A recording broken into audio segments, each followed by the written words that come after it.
네, 찰스 카우만의 생애와 사역을 알아보는 두 번째 시간입니다. 찰스 카우만은요, 이제 1901년 2월에 드디어 이제 일본으로 떠나게 됩니다. 당시 샌프란시스코 항을 통해서 동료들의 배웅을 받고 일본으로 이제 떠나게 되는데 그때 탔던 배가 차이나호였다고 해요. 그러면서 이제 태평양을 가로질러 가는데 이 태평양에서 큰 폭풍이 있었는지 3일이나 연착을 했다고 합니다. 그 당시에 그 카우만은요, 자연의 폭풍 속에서 자연의 모든 능력을 조절하시는 하나님을 느꼈다. 이렇게 이제 고백을 하고 있는데 아마도 그 선교사로서 가는 그 어떤 그 가슴 벅차고 뭔가 기대감도 있고 하나님의 은혜도 느끼면서 이런 고백을 남기지 않았을까 싶어요. 자, 그런 가운데서 2월 22일에 드디어 도쿄에 도착을 하게 됩니다. 그의 나이가 이제 33살이었죠. 1901년 2월 22일 동경에 도착한 것이 33살, 적지 않은 나이였죠. 이 도쿄에 도착할 때도 그는 꿈에 그리던 땅에 도착했다. 마치 고향에 오는 것과 같았다. 이런 고백을 하고 있어요. 실제로 카우만은요, 평소에도 뭐 사역을 하는 내내 평소에도 일본만큼 아름다운 곳은 세상 어디에도 없다. 뭐 이런 고백을 아주 많이 자주 했다고 해요. 그러니까 자신이 선교하는 그 땅을 참 그렇게 뭔가 애정하고 사랑했던 모양이에요. 그리고 그런 것이 장차 그의 사역에 많은 열매를 맺게 되는 그런 토대가 되지 않았나 생각을 해보게 됩니다. 그렇게 사랑하는 땅에 도착했다. 그랬죠. 자, 그러면서 그가 이제 선교사로서 사역을 이제 시작을 하게 되는데 그가 선교사로 사역하는 모습을 보면은 그 주변 사람들의 증언을 보면 아주 뭐 그 일에 그냥 100% 헌신을 하고 있고요. 그리고 또 뭐 리더십, 조직력, 또 실행력, 추진력 이런 것들이 굉장히 탁월했다고 하나같이 평가를 해요.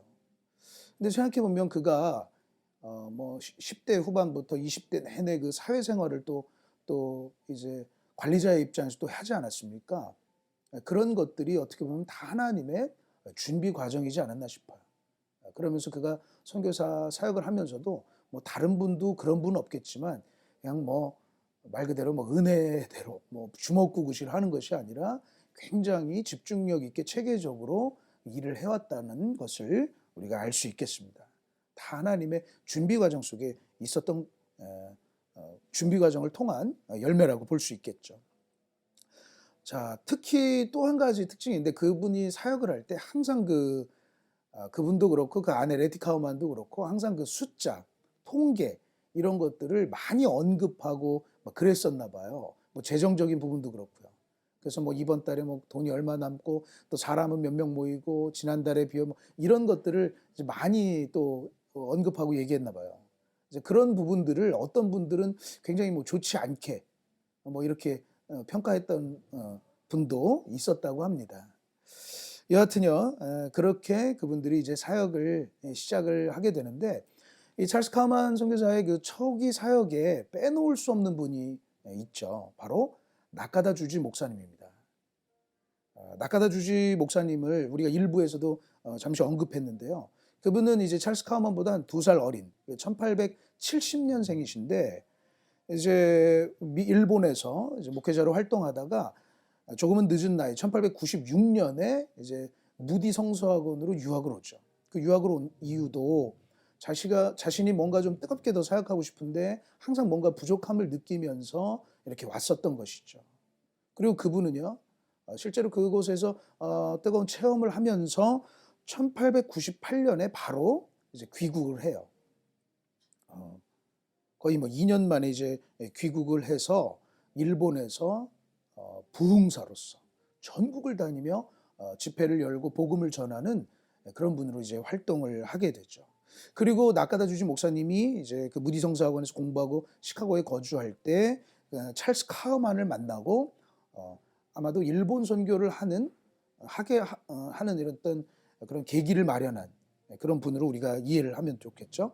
그러면서 이 나카주지 목사님은 그러니까 찰스 카우만이 1901년 이제 일본으로 입국하기 이전에 이미 일본에서 부흥사로서 활동을 하면서 그분 역시 굉장히 체계적으로 일본 복음화를 위해서 이제 일을 하고 있었죠. 그분이 참 설교를 잘했다고 그래요.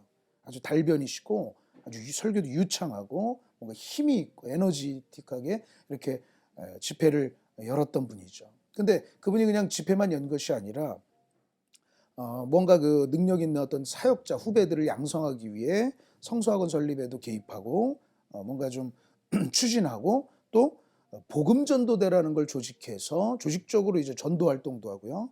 그리고 잡지로 불의 혀라는 아주 중요한 또 사료가 되는데 불의 혀라는 잡지도 발간하고 보급하고 또 곳곳에서 성결 소모임이라는 걸 조직해서 성결 부흥 운동을 일본 내에서 아주 열심히 이제 추진해 가던 그런 분이었죠.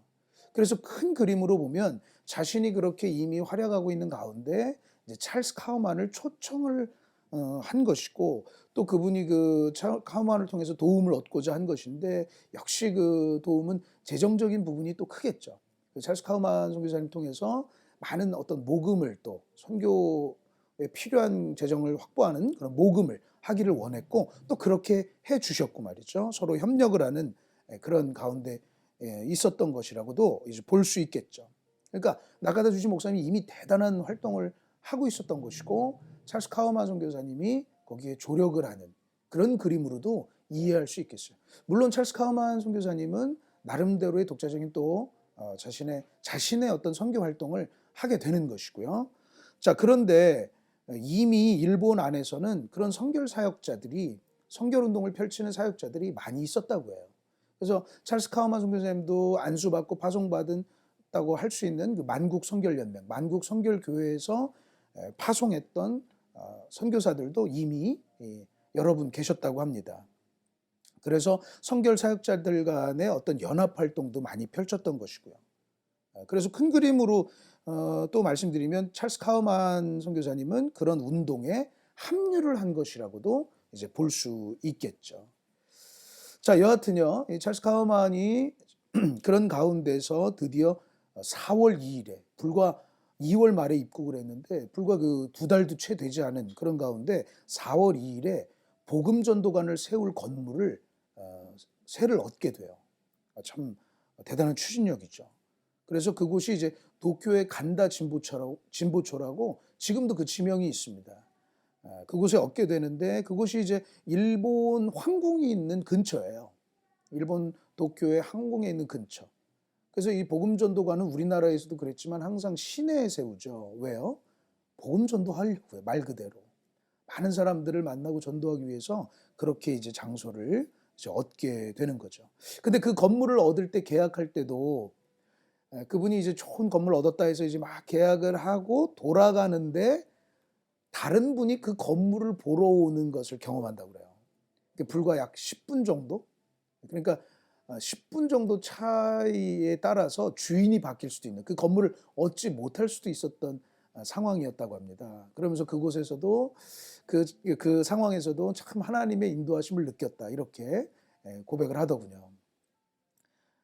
그러면서 2층짜리 건물을 얻었는데 1층은 이제 홀로 사용하고 2층에 이제 숙소로 사용하는 그런 것이었습니다. 하나님의 인도하심 가운데 그런 것을 얻게 됐다는 거죠. 그리고 이제 본격적으로 이제 복음 전도관 사역을 이제 시작을 하는데 복음 전도관 사역이라는 것이 기본적으로 매일 밤 예배를 드리는 거예요. 매일 예배를 드립니다. 매일 집회를 여는 거예요. 그래서 그 집회에 사람들을 다니면서 그 집회에 참여하라고 하는 한번 와보라고 하는 그런 사역인 것입니다. 근데 참 감격적인 것이요. 그 복음 전도관을 이제 중앙 복음 전도관이라고 이제 간판을 거는데 그 간판을 거는 첫날 어떤 한 신사분이 그 주변을 이렇게 지나가시다가 이제 물으시는 거예요. 여기가 뭐 하는 곳입니까? 이제 외국인이 막 돌아다니고 하니까요. 그러면서 이제 이런저런 곳이다. 그리고 꼭 한번 와보시라 이렇게 초청을 했겠죠. 그리고 근데 놀라운 게 그분이 이제 그날부터 이제 첫날 이제 집회를 참석하고 그 이후로 뭐 일주일 넘게 집회를 참석했다고 그래요. 근데 더 놀라운 거는 그분이 나중에는 그 복음 전도관의 사무 또한 보게 되는 그런 일까지 있었다고 합니다. 그분 이름이 다카마에라는 분이었다고 해요. 참 생각해 보면 얼마나 좀 감격적이었을까 그런 생각을 해봐요. 이역만리 와서 말이죠. 선교지에서 선교하기 위해서 선교 본부를 이렇게 딱 이렇게 차렸는데 첫날부터 참여하는 사람이 있었다니 참 마음의 감격과 감사가 있었을 거라고 생각이 됩니다. 그런데 말씀드렸듯이 이제 다니면서 확성기를 들고 다니면서 이제 막 집회에 참여하라고 복음 전도관의 집회에 있다고 그곳으로 와보라고 막 다니면서 이제 초청을 하는 거죠. 그 사역이라는 게. 근데 놀라운 것은요. 방금 첫날부터 그런 신사분이 참여한 것도 놀라운데 첫 달에 벌써 90명 가까운 사람이 그 복음 전도관에 왔다 갔다 그래요. 어떤 그 노 부부에서부터 젊은 어떤 대학생까지 여러 사람들이 그 복음 전도관에 다녀갔다고 합니다. 참 놀랍죠. 근데 그 복음 전도관의 그 특징이 있었는데 또 그것이 또 사람들을 많이 또 이렇게 좀 오게 하지 않았나 싶은데 복음 전도관의 집회의 특징이 이 복음송을 참 많이 불렀다고 해요. 그래서 18세기 또 부흥운동 가운데 많은 복음송들이 만들어지고 그것이 지금 우리가 부르는 찬송가에도 많이 있지 않습니까? 근데 그런 노래들을 그런 새로운 신식 노래들을 많이 이렇게 부르면서 사람들의 또 어떤 주목을 끄는 그런 일이 있었다고 합니다. 실제로 그 복음 전도관의 집회들을 주로 이제 낙가다 주지 목사님도 많이 인도하고 그랬는데 그 낙가다 주지 목사님도 지방에 이렇게 여러 곳에 이제 집회를 다닐 때는 항상 그 복음 가수 미탄이라고 하는 분을 데리고 다녔다고 그래요. 생각해 보면 우리도 예전에 그 부흥 강사님들 이렇게 집회에 오시면 꼭 그 노래하시는 분들을 이렇게 같이 오기도 했어요. 아마 그런 그 역사가 전통이 있지 않았나 싶어요. 그래서 그분의 노래 속에서 사람들이 벌써 이렇게 마음을 확 열고 말씀을 듣게 되는 그런 일들이 있었던 것이죠. 자, 여하튼요. 그런 복음 전도관이 그런 가운데 사람들 소문이 나면서 이렇게 사람들이 모이고 또 한편으로 곧바로 성서학원을 시작을 합니다. 성서학원을 개원을 하는데 처음에 지원자가 4명의 지원자가 있었다고 해요. 그 이후로 성서학원의 지원자들이 계속 좀 많아지고 하는데 이 성서학원의 특징이라고 한다면 이것은 어떤 그 신학자, 학문적으로 뭐 이렇게 신학을 연구하는 그런 사람들을 이렇게 세우는 것이 이렇게 배출하는 게 아니라 말 그대로 복음 전도자, 복음 설교가들을 그런 배출하는 것이 목표였다는 것이죠. 성격이 좀 다른 것이죠. 그러면서 성서학원도 선교 활동을 위한 그런 목표를 가지고 이제 운영이 되면서 특히 이 성서학원에서는 숙식 가능한 사람들을 이제 뽑는 건데 그분들의 일과라는 게 오전에는 공부하고 그리고 오후에는 이제 거리 전도를 나가는 거예요. 그리고 저녁에 들어와서는 이제 집회를 뭐 이렇게 이끌어가고 참여하고 그런 것을 하는 것이죠. 굉장한 헌신 속에서 또 뜨거운 열정 속에서 그런 일들을 했을 거라고 생각이 돼요. 당시에 성서학원 담당자는 또 그 일본의 그 선교 초기에 빼놓을 수 없는 분인데 이제 사사오라는 목사님이셨는데 그분이 이제 성서학원을 담당하고 그렇게 했었죠. 또 성서학원의 이제 특징이라는 것이 또 개방성에 있었다고 해요. 무슨 얘기냐면 그 당시에 성서학원에 여자분들도 들어오고요. 특히 또 외국인들도 들어올 수 있었다고 그래요. 그래서 이제 나중에 얘기하겠지만 우리 조선 분들도 우리 한국인들도 거기에서 공부할 수 있었죠. 중국인들도 마찬가지. 그러면서 이제 성서학원이 그렇게 이제 되게 되는데 그런 개방성들 누구나 와서 이렇게 배울 수 있고 그 하나님의 사역자로 준비될 수 있는 그런 곳이었죠. 사실 지금은 그런 것들이 그렇구나 하지만 당시에는 굉장히 어떻게 보면 센세이셔널한 그런 상황 학교가 아니었을까 싶어요. 누구나가 이 말 그대로 신식이죠. 누구나가 와서 할 수 있는. 여하튼요, 이 초기 이 찰스 카우만 선교사님의 활동이 또 협력자들과 이렇게 같이 하는 활동들이라는 것이 복음 전도관과 이 성서학원, 이 두 날개, 두 날개라는 표현을 쓰면요, 그렇게 이제 해나가는 것이죠. 복음 전도관과 성서학원, 그것이 아주 사역의 두 날개였다고 할 수 있겠죠. 그런데 놀라운 것은 그 초기에 이제 많은 성장이 아주 있었나 봐요. 그래서 곧바로 두 번째 이제 복음 전도관을 개관을 하게 되는데, 아와지초라고 그래서 동경의 이제 아키하바라 근처에 있었던 곳이라고 합니다. 그래서 그곳에서는 10년 동안 거의 매일 예배를 드리고 매년 거의 1000명 가까운 사람들이 그곳에 집회에 참여하는 일이 있었다고 합니다. 그래서 그 찰스 카우만 선교사님의 그 선교 편지를 보면 막 감격과 감동에 차가지고 감사에 가득하게 뭐 매번 그 복음 전도가는 항상 사람들로 가득했다, 뭐 이런 얘기들을 말하고 있어요. 실제로 많은 사람들이 많은 그 복음 전도관을 집회에 참여하고 했던 모양이에요. 그러는 가운데 이 선교 활동 속에서 뭐 한 번은 막 그 일본에 가면 우에노 공원이라고 많이들 아시는데 큰 공원인데, 그곳에서 외부 집회로 막 시간 이상 막 설교하는 일도 있었고요.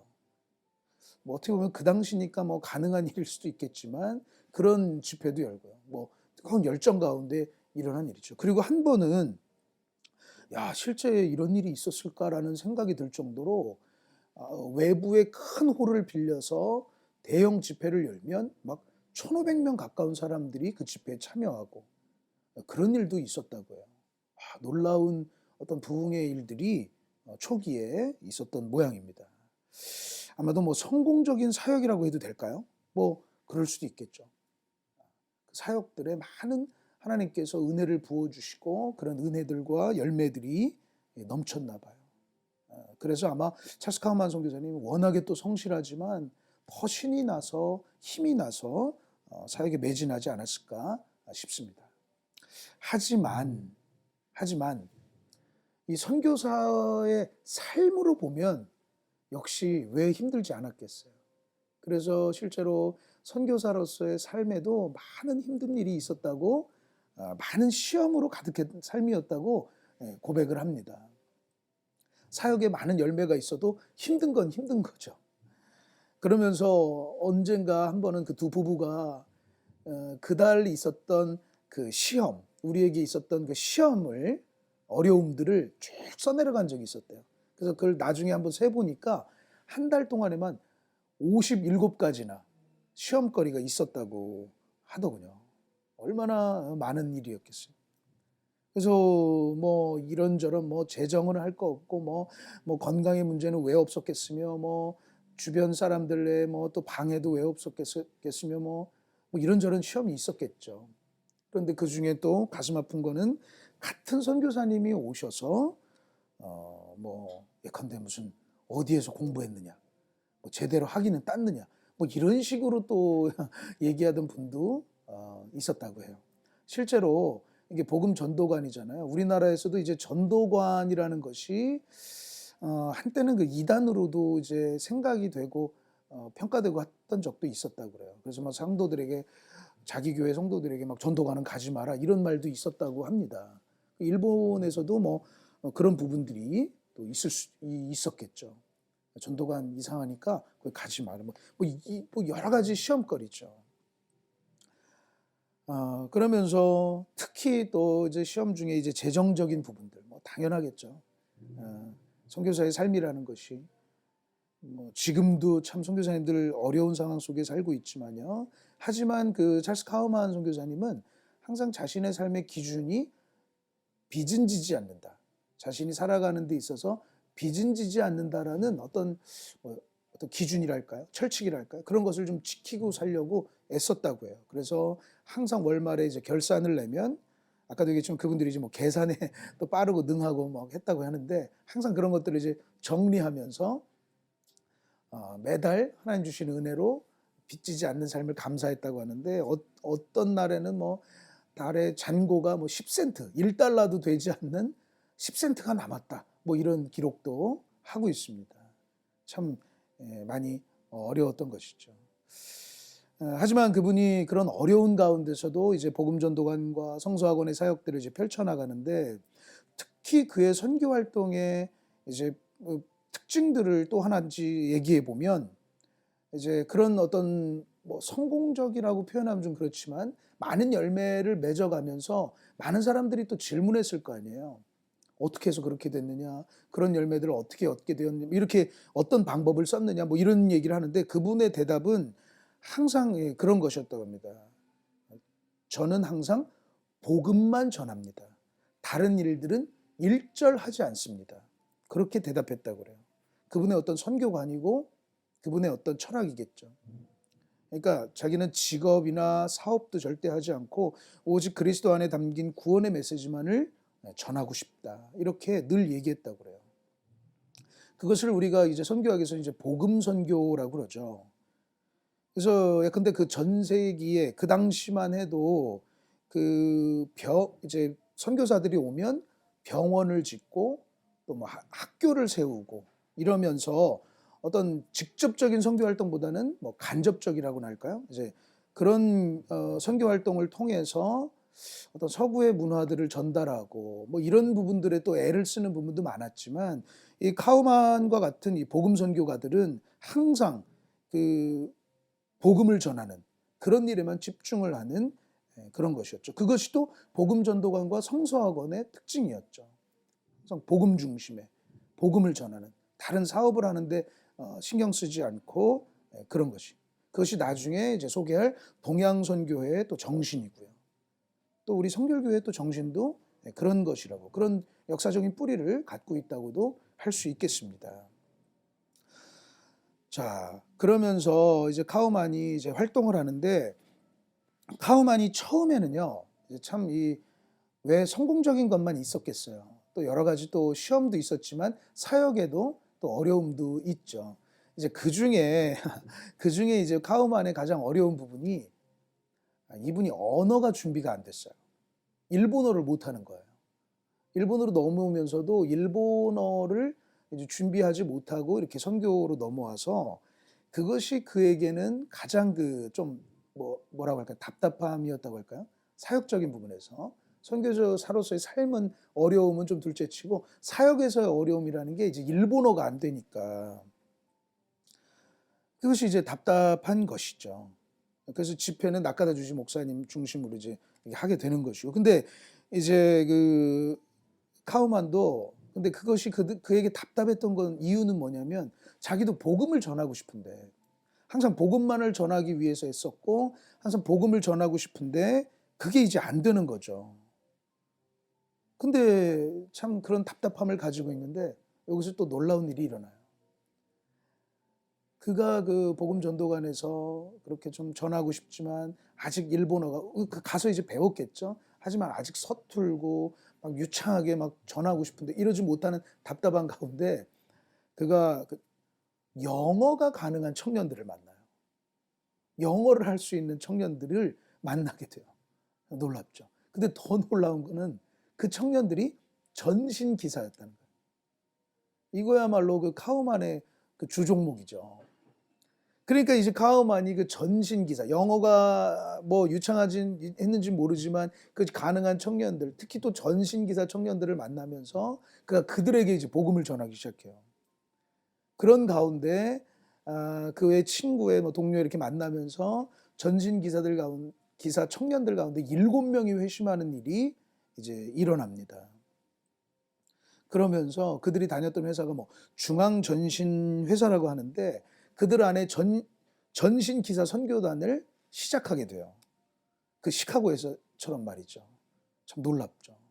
근데 그 청년들도 굉장히 열심히 했나 봐요. 그러면서 막 폭우가 내리는 가운데서도 그 카우만을 만나러 오기도 하고 막 그런 일이 있었다고요. 그 중에 이제 좀 약간 리더급인 타니구치라는 청년이 있었다고 하는데, 안타깝게도 그 이후 3년 후에 그가 이제 요절을 하게 된다고요. 뭐 그런 일도 있었나 봐요. 여하튼 그렇게 찰스 카우만도 복음 전도를 할 수 있는 그런 일이 있었죠. 자, 그가 이제 그 복음 전도관에서 이제 이제 해가면서 특히 이제 복음 전도관에서 또 한 가지 중요한 집회라는 것이 이제 주일 오후에 열렸던 성서적 성결 증진을 위한 모임이 있었다고 그래요. 그래서 그때는 특히 찬양도 많이 하고 간증을 많이 하고 그러면서 사람들의 어떤 직접적인 회심을 이제 끌어내는 그런 집회가 주일 오후에 뭐 예컨대 2시 30분에 시작해서 뭐 거의 저녁 7시까지 막 진행되는 그런 집회가 열렸다고 그래요. 그리고 그곳에서 막 20명, 나중엔 30명, 40명 막 이런 회심하는 일들이 이제 일어나게 되고 그러면서 그의 사역들이 쫙 이렇게 많은 열매를 맺으면서 성장을 하게 되는 것이죠.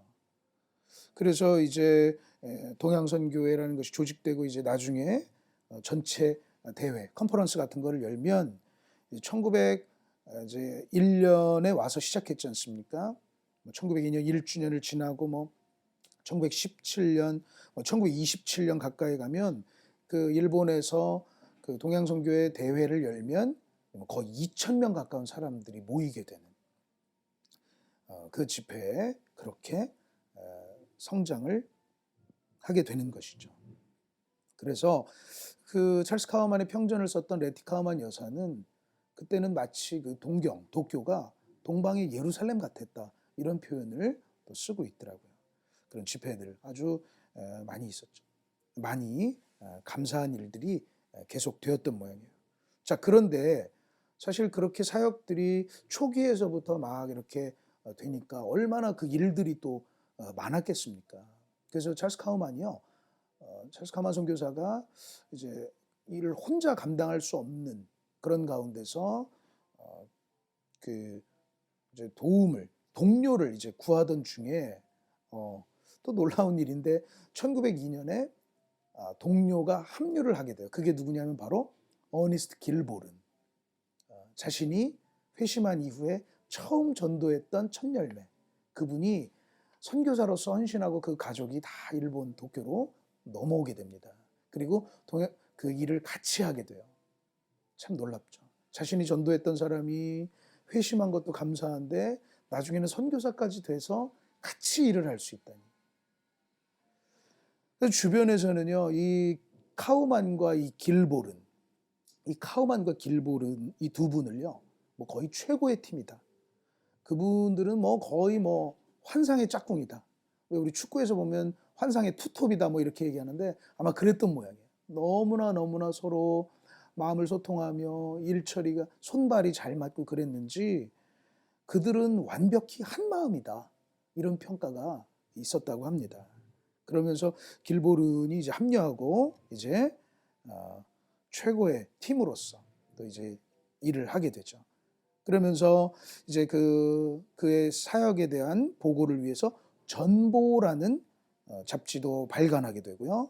그러기 위해서 이제 출판국도 설치하고 그리고 또 1903년에 가면 성서학원도 이제 확장 이전을 이제 하게 돼요. 아주 넓게 말이죠. 그래서 동경 외곽 지역에 성서학원을 설립을 계획하고 이제 추진하면서 1904년 10월에 완공 후에 이제 이전을 하게 되는데 거의 뭐 한 3,000평 가까운 굉장히 큰 부지에 이제 성서학원을 확장 이전을 하게 된다고 합니다. 근데 그때에도 이 성서학원이 말이죠. 그 지어질 때에도 참 기적적으로 그게 다 이루어졌다고 해요. 이제 찰스 카우만이 워낙에 이제 꼼꼼하고 이제 그런 분이다 보니까 인부들에게도 돈을 이제 제 날짜에 탁탁 주는데 마지막 돈을 줄 날짜에 이제 돈이 하나도 없는 거예요. 그러면서 그가 하루가 지나기 전에 그날 입금하는 거. 이게 뭐 그분은 이제 빚 지은 것도 싫고 늦게 주는 거 이런 것도 아마 싫어했던 모양이에요. 그래서 그날 다 줘야 되는데 돈이 없으니까 참 기도만 하고 기다리고 있는데 딱 그날 저녁 5시 인부들에게 돈 주기로 한 날 저녁 5시에 인부들에게 주려고 했던 그 임금이 정확하게 전보로서 이제 도착하게 되는 그런 일도 있었다고 합니다. 그래서 돈을 제대로 줄 수 있게 되는 그런 상황 속에서 동경 성서학원이 이제 동경의 성서학원이 이제 이전을 하게 되는 것이죠. 그 성서학원은요, 나중에 일본에 이제 큰 이제 지진이 일어나고 하는 일이 있었다고. 그래서 조사를 해봤더니 1923년에 이제 간토 대지진이라고 있었다고 합니다. 그때 이제 도쿄에 큰 대화재가 일어나는데 그 동경 성서학원이 나중에는 대피소로도 이제 활용이 되고, 그래서 전혀 그 성서학원은 그 대화재 가운데서도 피해를 입지 않는, 그래서 대피소로 활용되게 되는 그런 일도 고백하더군요. 그래서 이 동경성서학원이 나중에는 1963년도에 이르러서는 히가시 무라야마라는 곳으로 이전을 또 한 번 하고 지금에까지 이제 이르게 된다고 그래요. 자, 그래서 이 성서학원에서는 아까도 얘기했지만 복음 설교자들을 계속 이제 양성을 하게 되면서 그렇게 확장을 하게 된 것이죠. 이 찰스 카우만은 항상 그랬다고 그래요. 선교사는 항상 뒤에 빠져 있어야 된다. 복음은 현지인들로부터 전달돼야 된다. 그러니까 자기는 현지인 사역자를 세우는 것에 힘을 주고 싶은 거지, 거기에 전심전력하고 싶다. 그게 사실 허드슨 테일러라는 유명한 선교사님의 말씀이기도 했다고 해요. 그러니까 외국인 선교사는 항상 혹시 여러분 아시바라는 말 아십니까? 건축물을 지면은 그 외부에 이렇게 짓기 위해서 세우는 그 철근 구조물 있죠. 우리말로 이제 비계라고 하는데, 그게 다 건축이 되면 그건 다 철거하기 마련이죠. 꼭 그런 거라는 거예요. 그들이 현지인 설교자들이 양성될 때까지, 교회가 세워질 때까지 돕는 것이 자기는 뒤에 빠져 있어요. 그래서 카우만도 항상 그분의 말씀을 가슴에 새기고 이 성서학원 사역에 더 힘을 쏟았던 모양이죠. 현지인 사역자들을 세우기 위해서. 그렇게 활동을 하게 됩니다. 자, 그 가운데서요, 찰스 카우만의 그 선교 활동 중에 이제 빼놓을 수 없는 것이 또 한 가지 이제 복음 전도 여행이에요.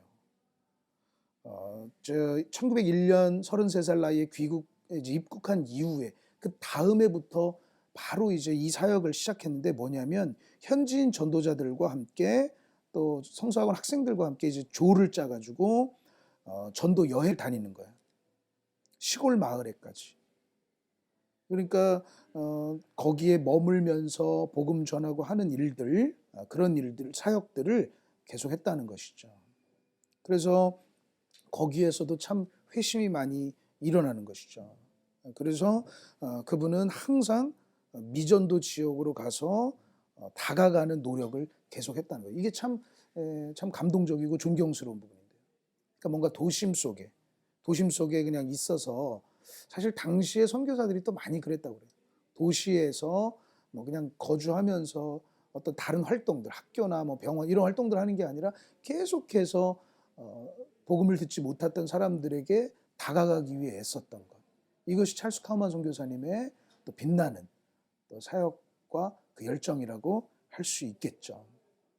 그러면서 그분이 시골 마을을 다니면서 거기에 거주하면서 며칠 또 거하면서 하는데, 또 그 가운데 또 에피소드 하나가, 이렇게 거기에 가면 이제 그 일본의 그 전통적인 그 여관에 또 이렇게 묵게 되잖아요. 그럼 그분들이 전도자들하고 밤에 이렇게 작은 예배를 이렇게 막 드렸다고 그래요.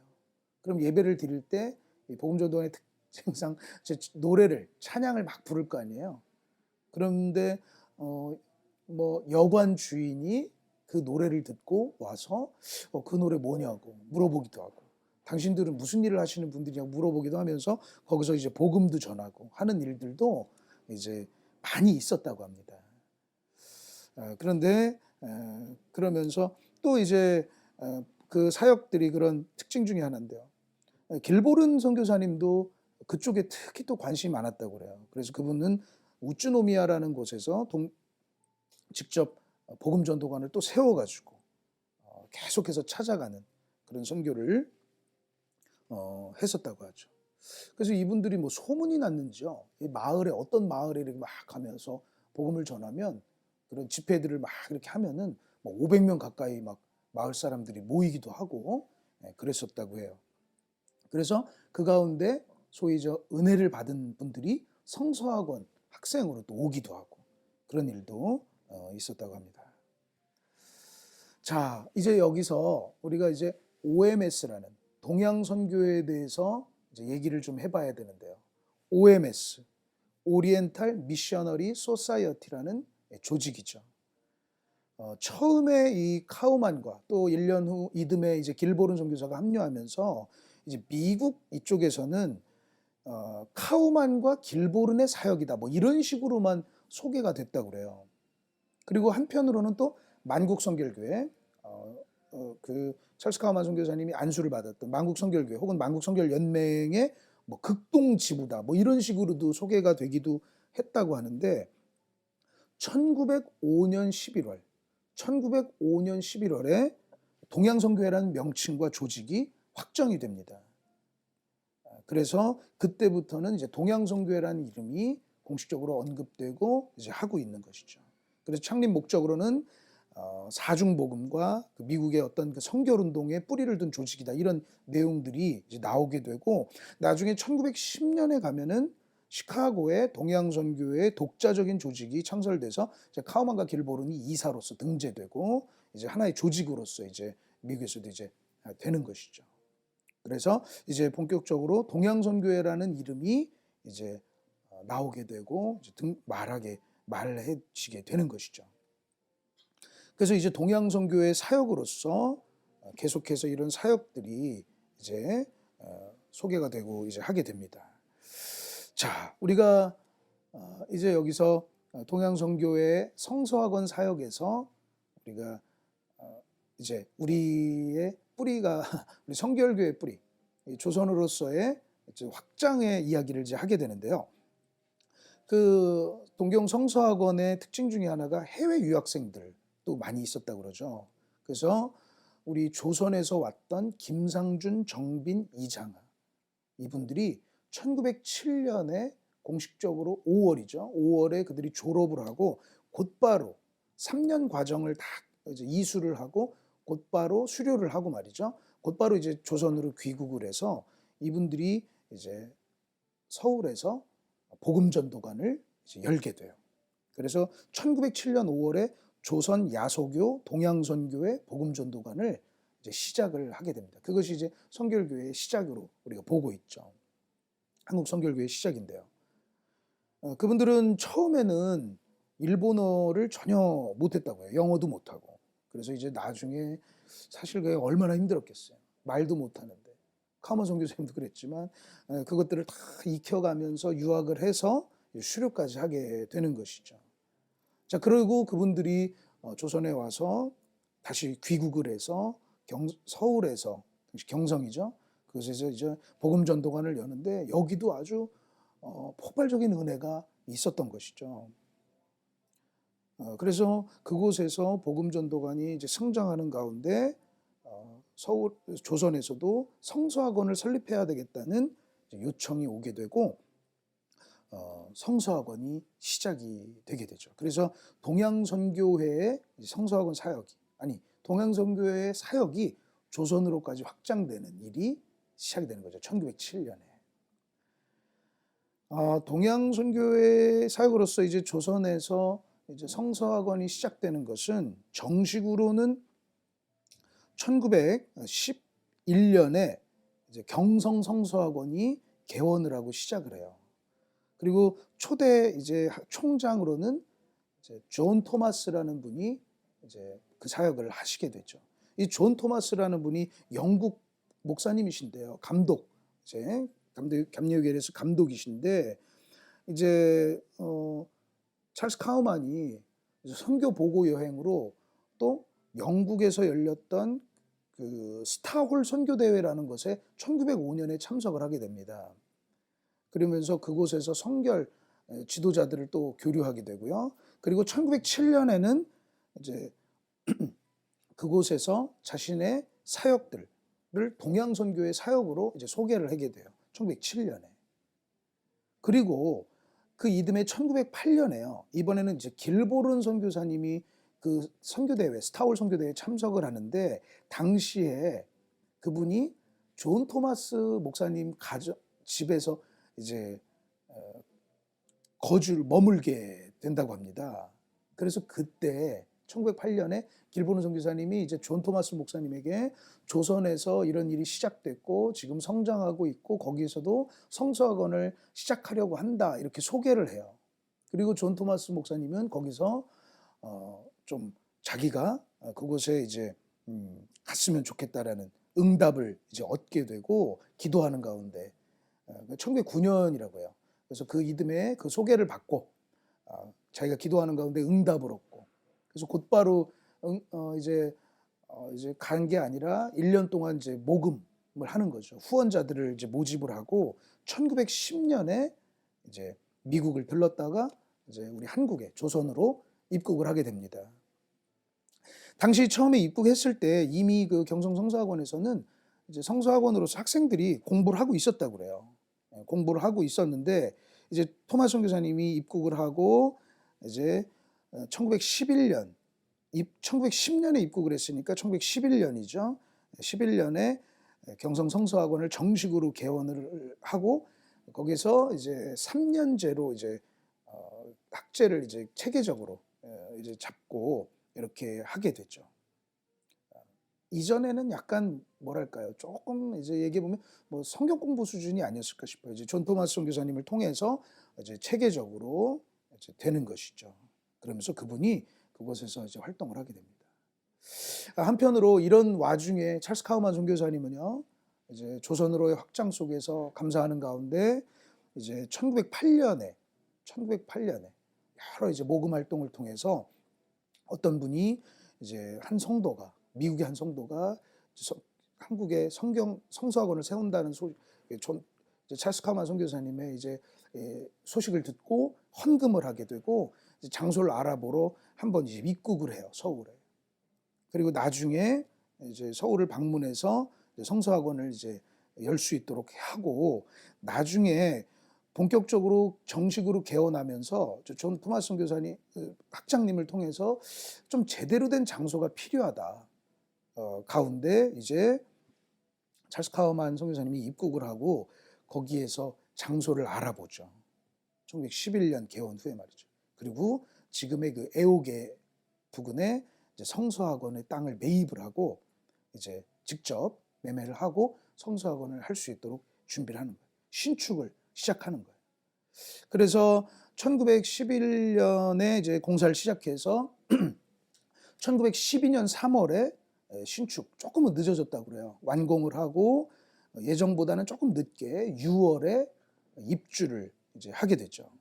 그래서 성서학원의 독립 건물이 제대로 시작이 된 거예요. 1908년에 이제 성서학원은 어떻게 보면 거기에 이제 한계가 있다 보니까 본격적으로 이제 12년에 이사를 해서 입주를 했다고 그러죠. 이제 재미있는 얘기가 그 당시 공사할 때 이제 성서학원 당시 학생들에게 하루에 매일 2시간씩 노동을 시켰다고 그러죠. 노동도 기도다 이러면서 막. 근데 그때 막 굉장히 또 어떤 분들이 힘들어하고 뭐 이랬었던 모양이에요. 그러면서 1912년 9월부터 본격적으로 정식 개원, 토요일이었다고 하는데요. 9월 21일 토요일 오후에 정식 개원 예배를 드리고 그렇게 시작을 하게 됩니다.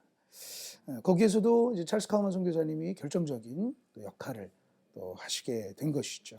동양선교의 사역으로서 말이죠. 그런데 한 가지 좀 안타까운 일이 좀 일어나요.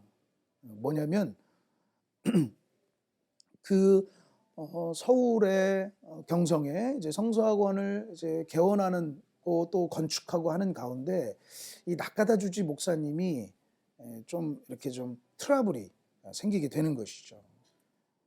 그러면서 한마디로 왜 자꾸 일본 그 선교에 써야 될 돈을 경성성서학원으로 이제 자꾸 돈이 이렇게 쓰느냐.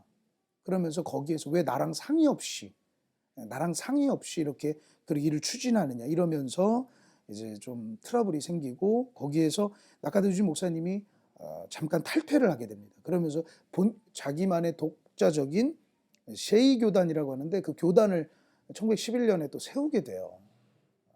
물론 이제 나중에 다시 돌아오게 되고 이제 1917년으로 가면은 복음 전도관 전체를 아우르는 이제 동양 선교회 일본 홀리니스 교회라는 하나의 교단으로서 교회라는 것이 따로 세워집니다. 동양 선교회 일본 홀리니스 교회가 1917년에요. 하지만 그 와중에 또 하나의 또 찰스 카우만 선교사님의 또 시험이 아니었을까 싶어요. 어려움들. 하지만 항상 그 아내분의 그 평전을 읽어보면 찰스 카우만 선교사님은 그런 어떤 트러블에 대해서 일절 얘기하지 않았다는, 불평이나 불만을 일절 바깥으로 표현하지 않았다는 그런 기록이 있더군요. 그러니까 뭔가 분열과 어떤 분란 속에서도 거기에 대해서 누구를 탓하거나 정죄하거나 이런 행동은 절대 보이지 않았던 그런 인품의 소유자고, 묵묵히 그냥 하나님이 해결해 주시겠지 하는 믿음으로 나아간 그런 분이었던 모양이에요. 아주 그분의 인격을 또 볼 수 있는 부분이죠. 자, 이제 그분이 그런 가운데 그의 사역이 이제 해외로까지 이제 성장하게 되는, 우리 조선으로까지 이어지게 되는 그런 것이죠. 자, 찰스 카우만 선교사님의 이제 사역 중에 이제 그런 가운데서 또 선교사들의 또 중요한 또 특징이 보고하고 또 후원자를 개발하고 이런 거잖아요. 그래서 이 찰스 카우만 선교사님이 이 선교 보고를 위해서 해외 여행도 참 많이 다녔다고 그래요. 이제 워낙에 또 열정적이고 이러다 보니까 선교 여행을 통해서 각 곳에 보고하고, 뭐 미국은 뭐 말할 것도 없고요. 방금 존 토마스 목사님을 만났던 저 영국으로까지 막 가고, 지금이나 여러분 참 몇 시간 만에 어디를 해외를 나가고 뭐 이러지만 그 당시에는 해외 여행한다는 게 얼마나 그 참 큰 힘든 일이었을까 싶어요. 타이타닉 같은 것도 막 침몰하는 때가 바로 그 부근의 때잖아요. 그러니까 막 그런 위험 속에서 막 이렇게 위험도 있고 힘든 일도 있고 참 그런 가운데 한때는 뭐 기차 사고도 당했다고 그러고, 또 언제 뭐는 뭐 운석이 뭐 떨어지기도 했다고 막 그런 기록도 있더군요. 그러면서 전 세계를 다니면서 후원자들을 모금하고 또 기도를 요청하고, 사실 그것이야말로 또 우리 동양 선교, 동양이 우리 동아시아가 복음화되는 일에 큰 또 힘이 되지 않았을까 싶어요. 전 세계를 다니면서 뭐 실제로 그곳이 어디 있느냐, 한국 조선이라는 곳이 어디 있느냐 하는 사람도 있었을 거 아닙니까? 그런데 그곳에서 새로운 부흥이 일어나고 있다, 일본에서 많은 열매들이 있다, 이런 것들을 알리는 가운데 사람들이 기도하게 되고, 그런 것 때문에 찰스 카우만 선교사님은 쉴 새 없이 선교여행을 다니면서 선교 보고를 하고 기도를 요청하고 후원을 요청하고 했던 것이죠. 그리고 그분이 항상 그 큰 지도를 가지고 다녔다고 그래요.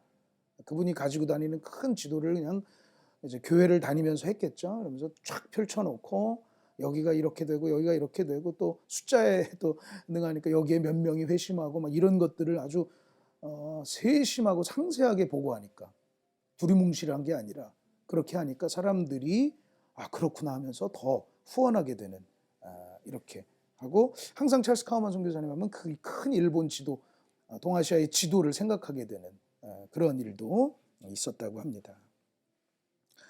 자, 그렇게 그분이 아주 열성적으로 또 많은 열매를 맺으며 또 어려움 가운데서 사역을 해나가는 가운데 이제 드디어 이 사역을 얘기할 때가 됐어요. 이 동양선교회 사역하면 빼놓을 수 없는, 동양선교회 아주 대표적인 사역이라고 할 수 있는 부분이죠.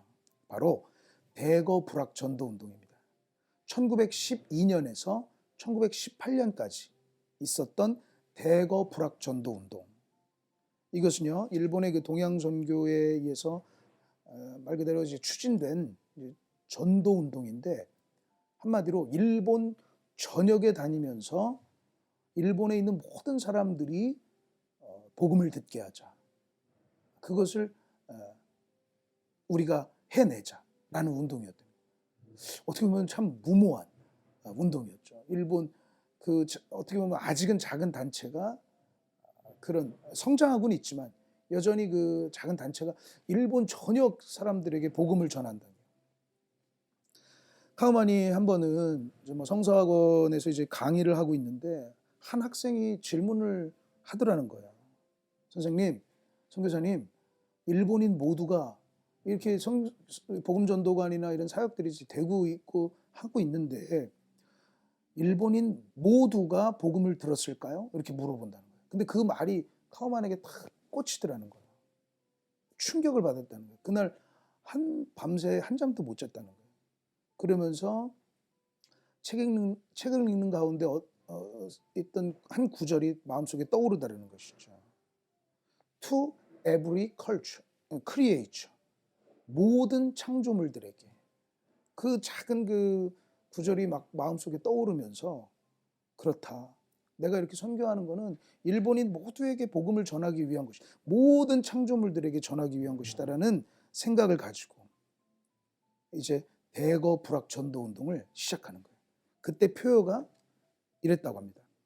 앞으로 5년 안에 일본의 모든 가정 안에 복음을 전하자. 일본의 모든 가정에 복음을 전하자. 이렇게 했다는 거예요. 그래서 당시에 그 카우만 선교사님은요, 일본의 인구를 5,800만, 그리고 5,800만이니까 가구 수로 따지면 4명이나 5명으로 따지면 한 1,000만 가구 정도로 이제 파악을 했었다고 해요. 그 동양 선교회에서 찰스 카우만 선교사님이 주도한 동양 선교회에서 그렇게 파악을 하고 이제 이 대거 이 1,000만 약 1,030만 가구로 파악했다고 하는데 이 1,030만 가구에 어떻게 우리가 다 다가갈까? 그러면서 이 전도 방법이라는 게 마을로 아까도 그 복음 전도 여행을 이듬해부터 시작했다고 하는데 이 복음이 기록되진 소책자를 이제 전해주고 말이죠. 거기에 간단히 설명해주고 기도해주고 어떤 신앙적인 격려해주는 그런 식이에요. 그러니까 이제 가방에다가 그 소책자를 잔뜩 넣어놓고 다니면서 사람 만나서 전하는 것이죠. 우리도 왜 예전에 그 어떤 선교단체가 무슨 거지 순례 뭐 이러면서 막 다니면서 복음지 전도지 전해주고 하는 그런 거 있었는데요. 그러니까 사실 그것에 많은 그 재정이 들었겠죠. 들죠. 여행 기차도 타야 되고 말이죠. 밥은 먹어야 되는 거죠. 그러면서 전도지도 많이 필요하고. 그러니까 어떤 분들은 그것이 무모하다. 이거 할 수 없다. 그리고 어떤 분들은 일단 도쿄만 하자. 뭐 도쿄나 요코하마나 어떤 대도시만 먼저 하자. 뭐 이랬을 수도 있고 말이죠.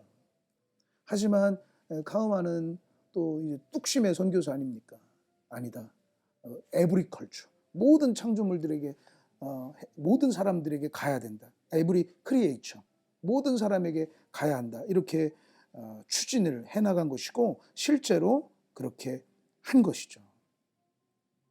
그래서 사람들이 옆에서 막 이렇게 막 걱정도 하고 하는데 하나님께서 계속해서 뭐 정말 그 기적적으로 막 또 재정도 채워주시고 하는 가운데 그러는 거예요. 그래서 처음에 도쿄에서부터 시작해가지고 이렇게 지방으로 이제 퍼져가는데 계속해서 또 회심의 보고들이 또 들어왔다고 그래요. 수많은 개종자들이 또 곳곳에서 생겨났다는 것이죠. 재정적인 어려움 속에서 또 기도하면 또 채워주시고 또 그곳에서 나아갔을 때 또 이렇게 회심하는 일들이 일어나고 하는 일들이 많이 있었다고 합니다. 이제 거기에 많은 도전을 받고요. 실제로 우리나라에서도 우리 경성성사학원과 복음전도관이 있잖아요. 거기에서도 1918년부터 이 대거 불학 전도 운동을 시작합니다. 우리 전도대를 조직해서 하는 것이죠. 그것이 우리 한국 성결교회 또 큰 뿌리라고도 할 수 있죠. 다가가서 복음을 전하는 것이죠. 찾아가서. 이것이 나중에는 뭐 조금 다른 얘기가 되겠습니다만은 나중에 우리 성결교회의 우리 십자군 전도대로도 되죠. 십자군 전도대라는 게 1953년에 또 시작됐다가 잠시 멈췄다가 1973년도에 본격적으로 이제 시작을 하는 역시 OMS의 이제 도움을 받아서 이제 시작하는 30년 이상 가는 그런 활동을 했었죠. 그것이 어떤 뿌리가 될 수 있는 그런 운동들이죠. 근데 문제는 이제 계속 걷고 여행하고 또 맨날 여기저기서 또 다른 곳에서 또 이렇게 숙식하고 이렇게 하다 보니까 이 카우만의 건강이 이제 급격하게 안 좋아지는 일들이 생긴다고 그래요. 그때도 항상 그렇게 얘기했다고 합니다. 이 사역을 감당하는 과정 속에서 우리의 생명을 잃게 되면 어떻게 되는가? 이렇게 하자. 감사합니다. 찰스 카우만은 뭐 카우만뿐만 아니라 그 운동에 참여하는 분들이 막 발이 부르트고 뭐 이런 일도 있었다고 하는데요. 막 또 뭐 때로는 어떤 강도들도 만나고 왜 그러지 않았겠습니까? 그런 가운데서도 우리가 만약에 목숨을 잃게 되면 우리 거기서 감사하자. 주님을 위해 죽을 수 있으니. 뭐 이런 식의 아주 뭐 사생결단을 한 어떤 비장한 각오까지 하는 그런 운동이었다고 그래요. 그러면서 하나님, 죽음도 나를 움직일 수 없습니다.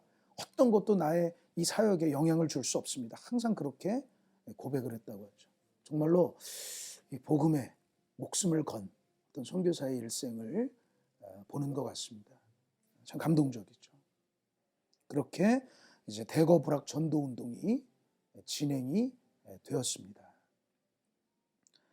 자, 이제 드디어 그분의 이제 좀 말년을 이제 보게 되는데, 이 1918년까지 대거 불학 전도 운동이 진행됐는데, 그 1918년부터 이분이 1924년에 돌아가시게 되는데, 이후로 6년간을 그분이 이제 투병 생활을 하게 돼요.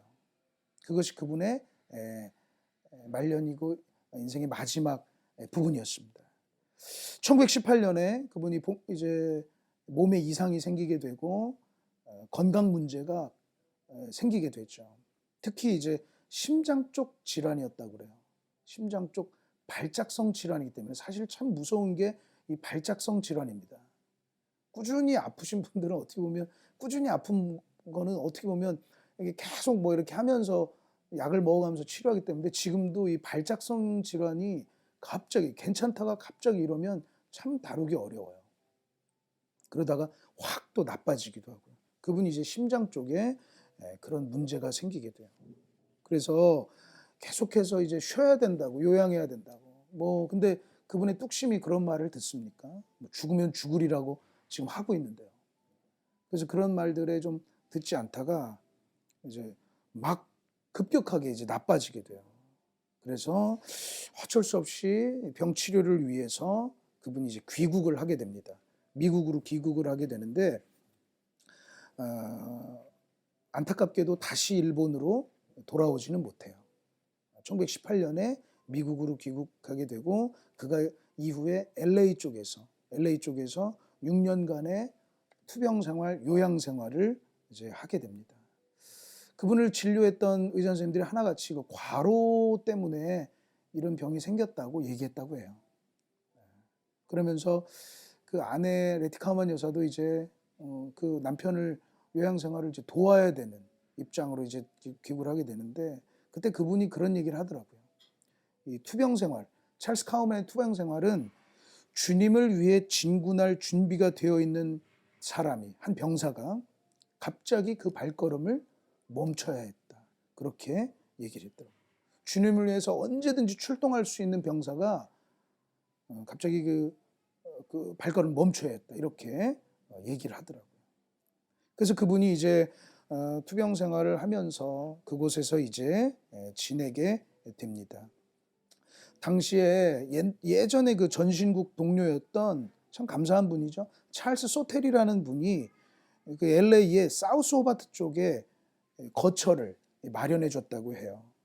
그래서 그곳에서 이제 요양 생활을 이제 하면서 그냥 누워 있는 것만 아니고 이게 또 괜찮을 때는 또 괜찮으니까 이제 선교사님에게 뭐 설교 부탁이나 이런 것들이 오면 가서 설교도 하고 또 선교 편지도 늘 쓰고 그 가운데 또 후원자 개발 또 현지에 있는 선교사들에게 격려하고 힘을 주는 그런 일도 계속했다고 그래요. 그리고 또 그 일본에서도 그분에게 계속 편지가 오고 언제 돌아오시냐 빨리 와서 좀 같이 하자고. 근데 그 일본에서 특히 나카다 주지 목사님 편지나 이런 걸 받으면 늘 그렇게 가슴 눈시울이 붉어지고 막 이렇게 좀 뭔가 뜨거워지고 그런 일이 있었다고 해요. 우리 경성성서학원에서도 또 우리 경성성 이렇게 편지가 오고 말이죠. 조선에서도 치유를 위해서 편지가 오고. 그리고 이 찰스 카우만 선교사님도 자신의 치유를 위해서 아주 열심히 기도했다고 합니다. 그런데 그것이 그냥 나 아프니까 뭐 낫게 해주세요 이런 수준이 아니라 빨리 그 선교지로 돌아갈 수 있게끔, 나 빨리 선교지로 돌아가야 되는데, 죽어도 거기서 죽어야 되는데 나 빨리 좀 건강 낫게 해달라고, 그런 식으로 그분이 치유 기도를 많이 드려요.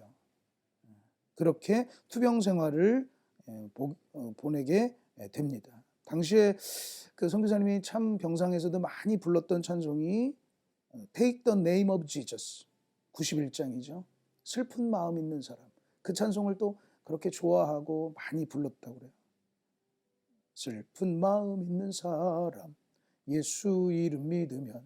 그렇죠? 예수의 이름은 세상의 소망이요. 그렇게 많이 노래하면서 또 한편으로는 투병 생활에 이겨나가고 또 치유를 바라고 그렇게 보내게 됐다는 것이죠. 당시에는 그 어머님이 살아계셨나 봐요. 그 노모가 그 카우만을 보기 위해서 또 LA로 오시기도 하고, 그렇게 하다가 1924년 9월 24일, 9월 25일, 1924년 9월 25일에 하나님의 부르심을 받게 됩니다. 56세죠. 그분이 투병 생활 시작한 1918년이 50세였고 이후 6년간 투병 생활을 보내게 1924년에 56세의 나이로 이렇게 하나님의 부르심 받게 되는데, 조금은 젊은, 좀 안 쉬운 나이가 아닌가 싶어요. 그 아내분이 마지막 투병 생활할 때 그 기록들을 보면 우리가 이제 돌아가시기 전에 선망이라고 있습니다. 그러니까 자신의 생각과 관련 없이 막 행동을 하게 되고 말을 하게 되는 그런 선망 상태를 병원에서 이제 얘기를 하는데, 그런 시간들이 좀 있었나 봐요. 근데 그분이 그런 선망이 올 때가 되면은 막 지금 일본으로 가야 된다고, 빨리 나 옷 달라, 나 설교하러 가야 된다고 빨리 옷을 꺼내달라고, 그러고 막 그러기도 하고, 나 지금 선교지 가야 되니까 빨리 짐 챙기라고 막 그러기도 하고 그랬다고 그러거든요. 갑자기 일어나서 막 복음을 전하는, 막 예전에 했던 대거 불락전도운동에 썼던 그런 말들을 막 하고 그렇게 했었다고 기록을 하고 있더군요. 마지막까지 진짜 선교사의 모습이었다, 이런 얘기를 그 부인께서 하고 있었습니다. 자, 56세의 나이로 그분이 이제 하나님의 부르심을 받고 돌아가시고, 장례식은 평소에 이제 출석했던 트리니티 미셔너리 처치, 지금 보니까 트리니티 미셔너리 처치라고 이제 돼 있던데요. 그분이 트리니티 처치에서 장례식을 거하고 그 가까운 데 있던 할리우드 포에버 묘지에 이제 묻혔다고 기록되어 있는데, 지금은 할리우드 포에버 묘지라고 이제 나오더군요. 그곳에 이제 묘지에서 묻히는데, 나중에 좀 자료를 찾아보니까 나중에 그 이장을 했다고 그래요. 그래서 LA에 이제 글렌데일 묘지로 이장을 하는데, 왜 그런가 했더니 그 할리우드 묘지에 그분 그 묘가 분수대 옆에 있었나 봐요. 그래서 이제 우리 성결교회 쪽 목사님께서 가셔서 묘지는 물 쪽 있으면 안 된다고 해서 이제 LA 글렌데일 묘지로 이장을 했다고 합니다. 지금도 거기에 있다고 합니다. 자, 그렇게 그분이 묻히게 되죠. 장례식을 치른 이후에요, 이틀 후에 중국의 성서학원 설립에 써달라고 25,000달러라는 아주 거금을 후원하신 분이 있었다고 그래요. 항상 그 찰스 카우만이 꿈꿨던 것이죠. 중국에도 복음전도관과 성서학원이 세워졌으면 좋겠다, 이렇게 항상 꿈꾸고, 그래서 동아시아 선교를 위해서 애썼던 것인데, 그분의 죽음 이후에 그 소원이 이제 이루어지죠. 그래서 1925년 9월에는요 상하이에 동양선교회 본부가 또 세워지고, 카우만 기념 성서학원, 또 카우만 메모리얼 바이블 트레이닝 인스티튜트에서 상하이에 카우만 기념 성서학원도 세워졌다고 합니다. 세워집니다. 그렇게 카우만의 마음속 동양선교에 대한 어떤 소원들을 하나님의 은혜 가운데 이루어지는 일들이 이제 있죠. OMS, 이 동양선교회는요, 1924년까지 찰스 카우만이 대표직을 총재직을 이제 맡았다가 이후에는 역시 임종도 지켰던 어네스트 길보른 선교사님이 2대 총재를 맡습니다. 그리고 또 이분도 28년도에 이제 돌아가세요. 하나님의 부르심을 받습니다. 그래서 1928년에는 이제 레티 카우만 여사가 3대 총재로 이제 활약을 하게 되는데, 이때 이 동양선교의 색깔을 좀 바뀝니다. 그분이 이제 동양선교뿐만 아니라 세계 선교를 위해서 우리가 일하라 하자 이러면서 이 레티 카우만 여사가 세계 복음화의 어떤 단체로 이것이 확장이 돼요.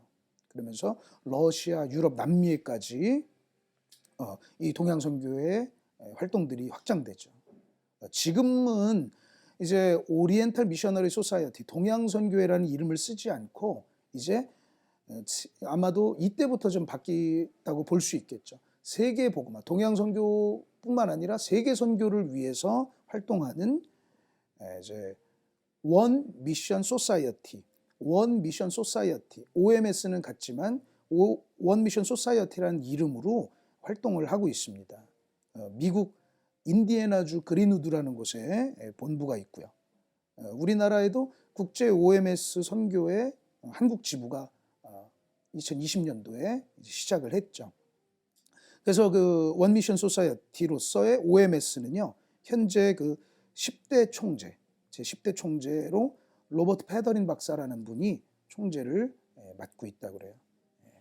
그렇게 찰스 카우만으로부터 시작된 선교의 어떤 씨앗들이 지금까지 이어져서 활동들을 하고 있습니다.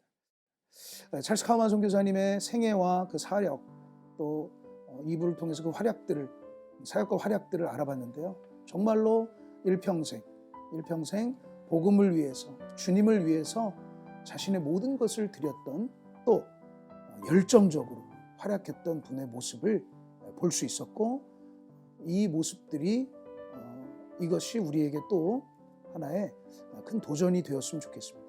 우리의 생애도 하나님이 쓰시는 생애, 우리의 교회도 하나님이 사용하시는 교회, 또 우리의 자녀들도 하나님이 귀히 쓰시는 또 하나님의 복음의 통로가 되면 너무 좋겠다라는 생각을 해보게 됩니다.